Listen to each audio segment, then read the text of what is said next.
Hello दोस्तों। ये factorial का क्वेश्चन है। अब इसको सॉल्व करके देखते हैं।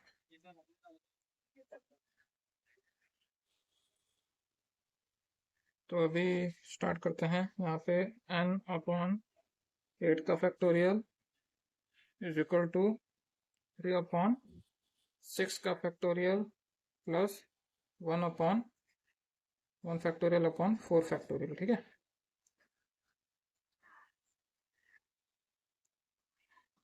अब उसके बाद n बाय 8 फैक्टोरियल ऐसा लिखेंगे। फिर यहाँ पे 3 अपॉन, यहाँ पे 6 फैक्टोरियल है ना, तो इसको हम कैसे ले सकते हैं? 6 इंटू 5 इंटू 4 फैक्टोरियल प्लस 1 का फैक्टोरियल तो 1 ही होता है, देन 4 फैक्टोरियल। ठीक है।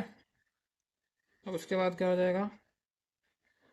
एन अपॉन, अब ये 8 फैक्टोरियल जो है इसको हम ऐसे लिख सकते हैं, 8 into 7 into 6 into 5 into 4 factorial. ठीक है।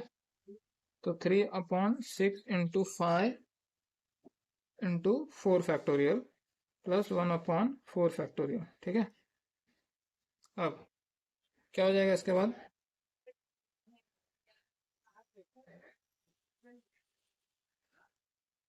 ये देखो, अब यहाँ पे ये साइड 4 फैक्टोरियल है, यहाँ पे 4 फैक्टोरियल है, यहाँ पे 4 फैक्टोरियल, दोनों साइड क्या कॉमन है वो, तो ये कैंसल आउट हो जाएगा। तो क्या बचेगा? n divided by 8 into 7 into 6 into 5 is equal to 3 upon 6 into 5 plus 1। ठीक है। अब आगे सॉल्व करेंगे इसको।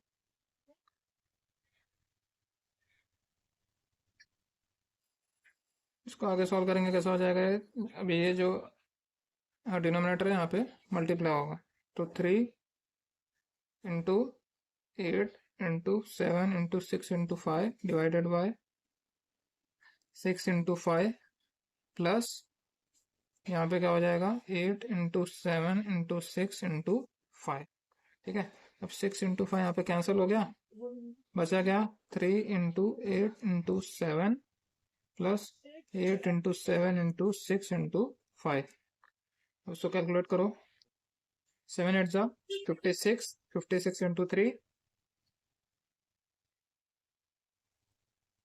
क्या आ गया है? 168 प्लस यहाँ पे कैलकुलेट करेंगे। 8 7 जा 56 इंटू इंटू 30, 56 इंटू 30। आगे कैलकुलेट करो इसको, क्या हो जाएगा? 168 प्लस यहाँ पे 1680।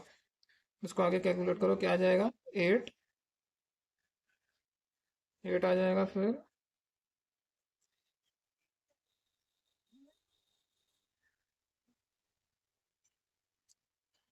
क्या आ गया? n is equal to 1848। ठीक है। तो इसके बाद एक कोई नेक्स्ट क्वेश्चन सॉल्व करते हैं।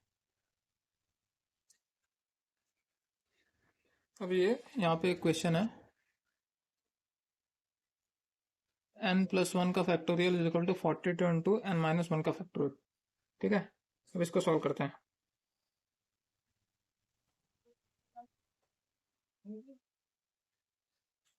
गाड़ी को थोड़ा साइड में लेते हैं, नहीं तो यहाँ पे रख देता हूँ।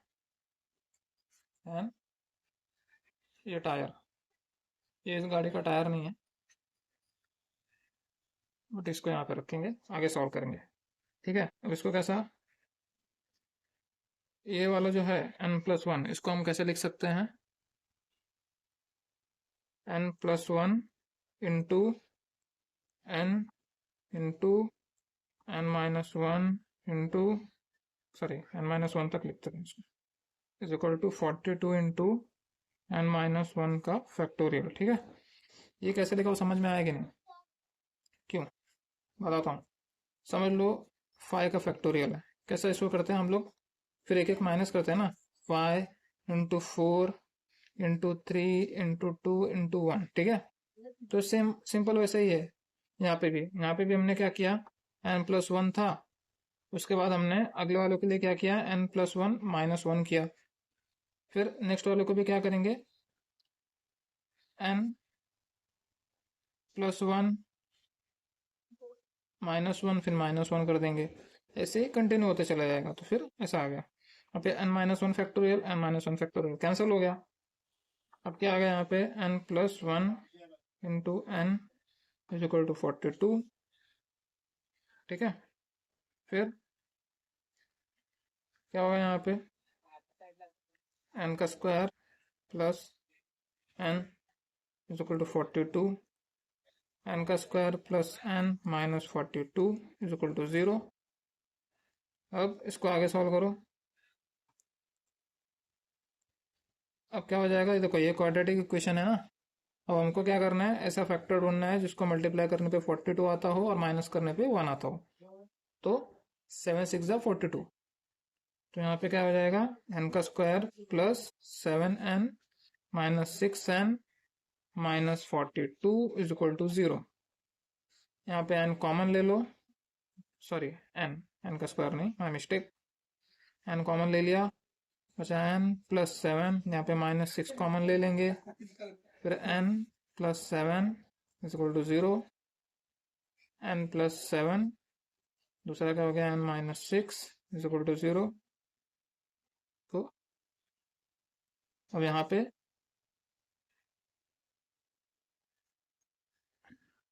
क्या आ जाएगा, n इज इक्वल टू -7 और n इज इक्वल टू 6। तो हम लोग यहाँ पे पॉजिटिव इंटीजर लेके जाएंगे, n इज इक्वल टू 6। ठीक है। तो अभी ये वीडियो में दो सम देखा हमने फैक्टोरियल का। अब इसके आगे हम परम्यूटेशन कॉम्बिनेशन के सम देखेंगे। ठीक है। Thank you.